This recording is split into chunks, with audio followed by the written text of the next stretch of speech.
Ecos de la Tierra, catástrofe natural. El terremoto que marcó la República Dominicana. 4 de agosto del 1946.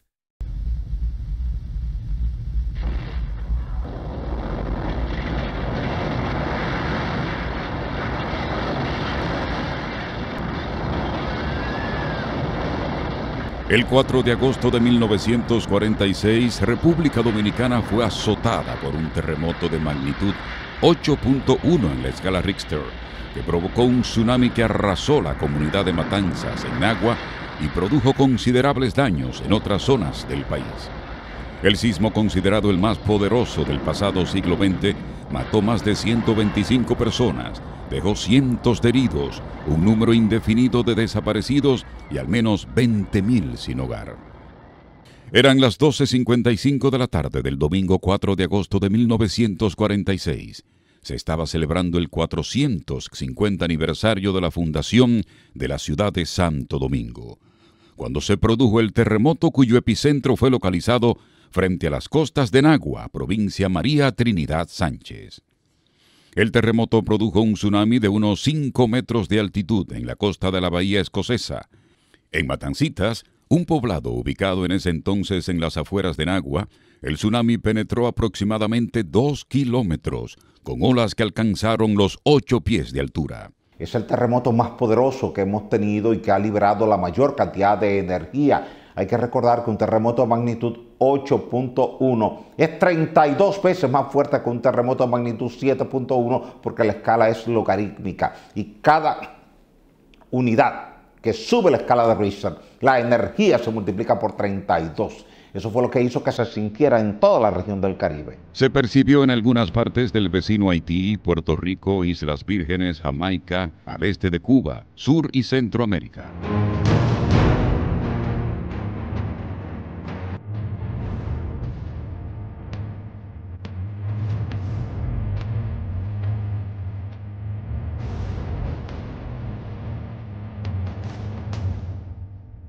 La zona más golpeada fue Matanzas, en Nagua, donde el mar se retiró, y hubo gente que empezó a cruzar para recoger peces y objetos, pero al regresar el mar, las aguas barrieron con todo a su paso. Así lo documentó en su libro El día del terremoto puede ser hoy, el ingeniero sismo resistente Leonardo de Jesús Reyes Madera. De acuerdo a testimonios obtenidos por el también presidente de la Sociedad Dominicana de Sismología e Ingeniería Sísmica, Sodisísmica, algunas personas se encontraban jugando cuando el fenómeno natural los sorprendió. Incluso hubo ese terremoto produjo un tsunami que afectó la zona de Matancita y habían unas 300 casas que, según las informaciones que yo recabé en mis investigaciones cuando estaba haciendo el libro, solo 8 quedaron en pie. Algo importante fue que en Matancita no murió nadie. O sea, yo entrevisté más de 10 personas, 10, 12 personas que vivieron el terremoto en esa zona y no murió nadie. Eso para mí fue sumamente extraño. La República Dominicana, para esta fecha, sus edificaciones en sentido general eran de madera, solamente construcciones gubernamentales y algunas instituciones privadas tenían edificaciones de concreto, básicamente mampostería.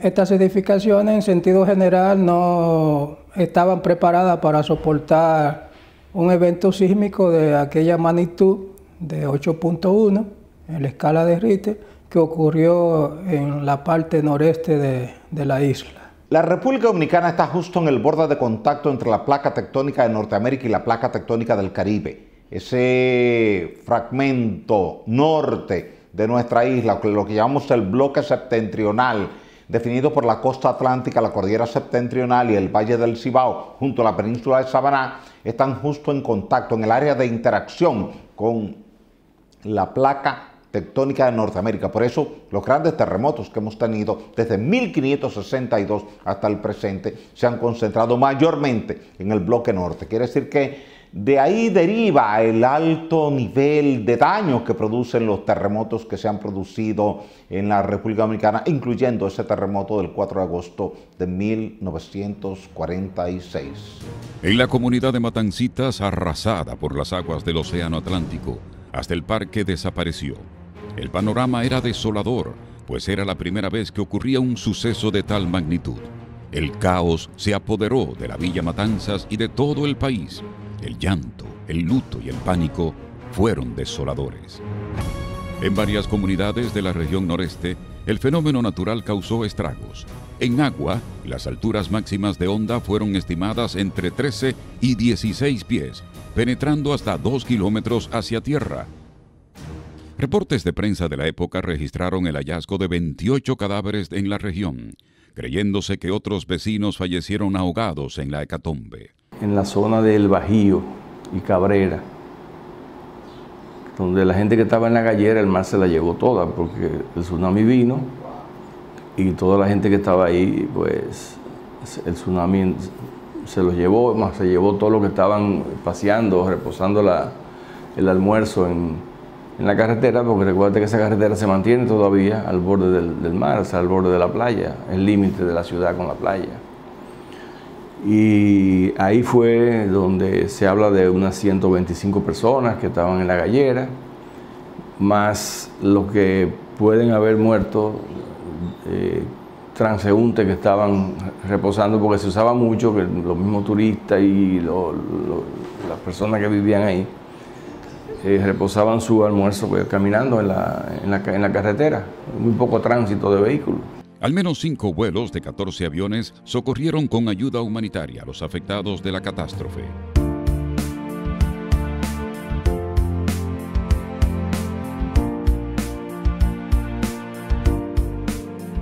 En Samaná, las pérdidas fueron considerables, en especial en la bahía. De acuerdo a reportes de prensa, no fue posible rescatar todos los cadáveres, estimados en más de 1000 por la Marina de Guerra, que hizo ingentes esfuerzos. El evento sismológico que mantuvo en vilo a los dominicanos destruyó edificaciones, casas, vías férreas, carreteras, puertos, puentes, canales de riego. También pérdidas a la agricultura, ganadería y otras áreas vitales de la economía dominicana. En Moca se desplomaron el club recreativo, el mercado público, la casa consistorial. La calle Nuestra Señora del Rosario quedó obstruida por los escombros, mientras que la bóveda de la glorieta del Parque Cáceres y las torres de las iglesias de la ciudad se fueron abajo. En menor grado, sufrieron pérdidas Puerto Plata, Montecristi, Higüey, El Ceibo, Ciudad Trujillo, Azua y Barahona. Hubo que suplir por mar a través de barcos y tirarle con aviones la frazada, las casas de campaña, con alimentos. O sea, hubo un mes y medio muy crítico. Y ese mes y medio fue temblando prácticamente todos los días. En Santiago, un almacén se derrumbó. El canal Presidente Trujillo fue severamente perjudicado. En tanto, en San Francisco de Macorís, la iglesia Nuestra Señora de las Mercedes, el local del Partido Dominicano y establecimientos comerciales experimentaron graves destrozos al ser azotados por la furia del sismo. Los temblores de tierra no cesaron y el luto tampoco. Cada día se encontraban más muertos. Tan solo 4 días después del terremoto, una sacudida sísmica de 7.6 grados en la escala Richter atemorizó aún más al país. Las sacudidas sísmicas se prolongaron por alrededor de 2 años. El pánico se afianzó en la gente que se resistió a dormir en el interior de sus viviendas por temor a ser aplastados por una réplica. Fueron miles de temblores de tierra que ocurrieron en la región. Prueba de esto que algunas personas contaban de que ponían los calderos en los fogones y habían que amarrarlos para que no se cayeran, porque la ocurrencia de los temblores era tan frecuente que fácilmente se le viraban los calderos y se le apagaba el fogón. La gente entró en pánico, entró en miedo, nadie quería dormir bajo techo, la gente dormía en el frente de la casa o en el patio de la casa o en el parque más cercano. Pero durante 2 años consecutivos tuvimos réplicas. Un terremoto de magnitud 8.1 es capaz de producir réplicas durante 2 años. Y así ocurrió en la República Dominicana. Y por eso la gente que aún vive y que estuvo en ese momento cuando se produjo ese terremoto, porque eran niños o jovencitos, recuerdan con angustia, con miedo, con pánico lo que se vivió ese 4 de agosto del año 1946 y el 8 de agosto, que fue la réplica, esa réplica mayor. A partir de ahí las réplicas comenzaron a disminuir, pero se sintieron durante 2 años y todo el país estuvo en vilo, en miedo, en pánico, no dormía, pensando que en cualquier momento por la noche, por la madrugada, podía venir otra sacudida sísmica mayor.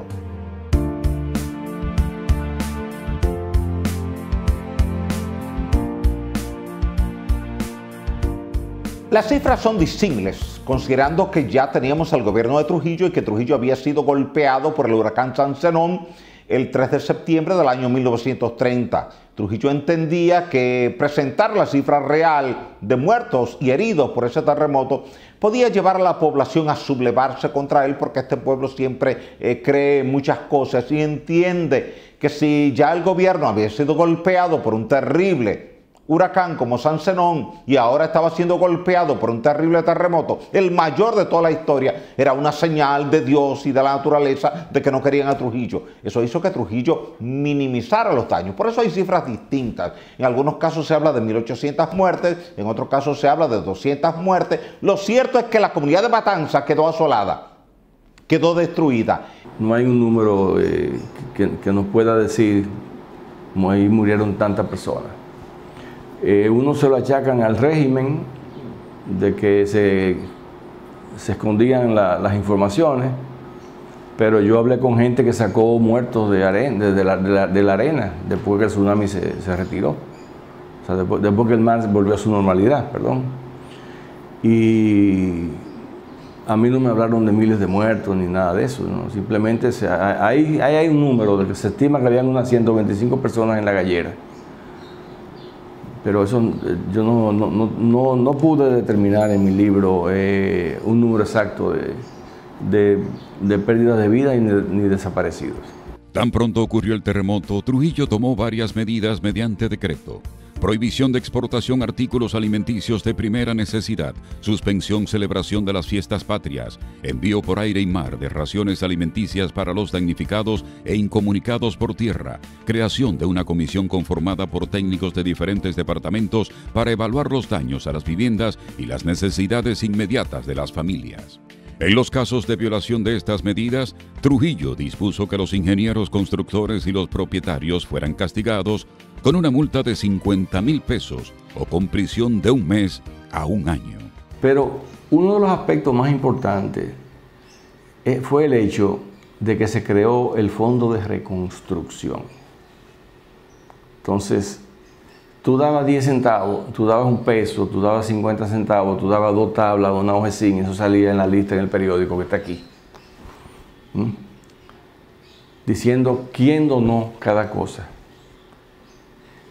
Ese fondo de reconstrucción sirvió para poder reconstruir las viviendas dañadas. Pero otro aspecto, se prohibió la exportación de alimentos. O sea, no se podía sacar nada de aquí, de materiales. Se obligó a utilizar un profesional en la ejecución de las nuevas viviendas. Y si tú eras un propietario y te combinabas con el ingeniero para que te salieran las cosas más económicas, iban presos los dos.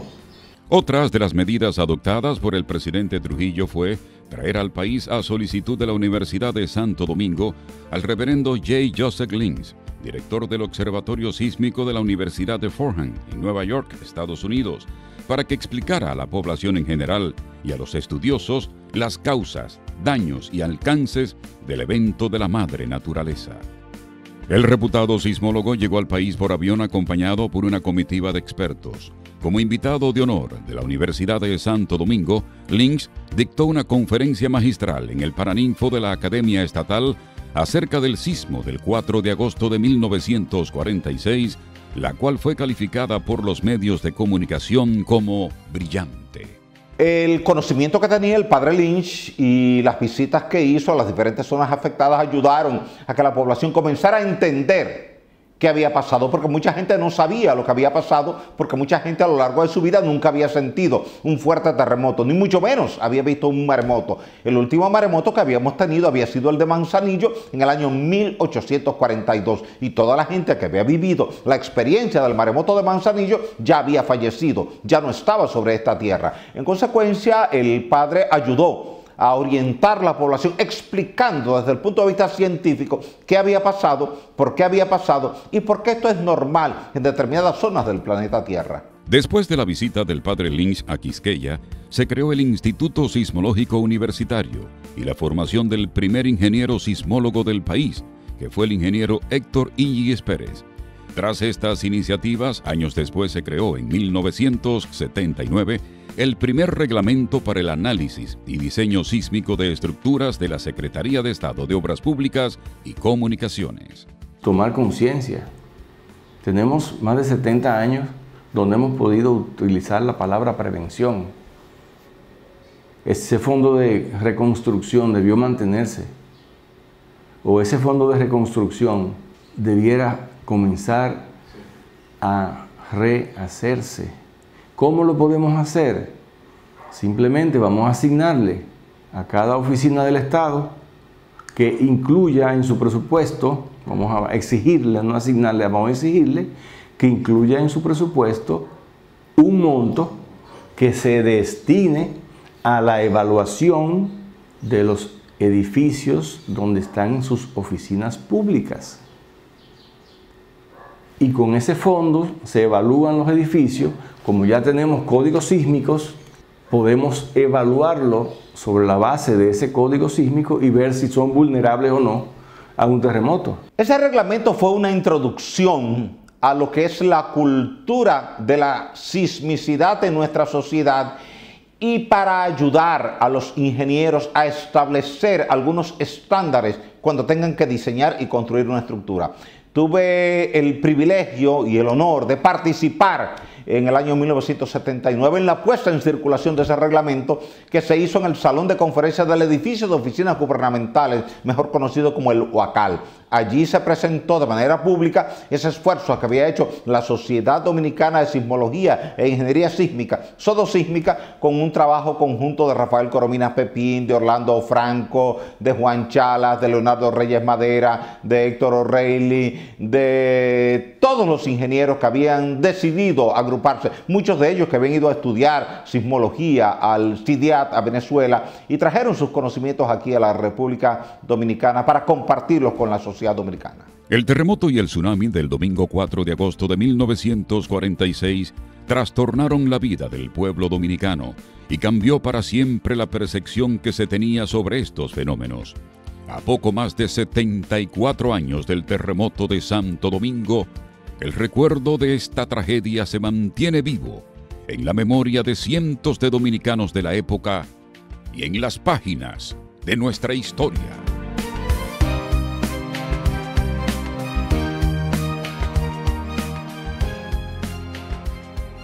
Ecos de la Tierra Catástrofe Natural.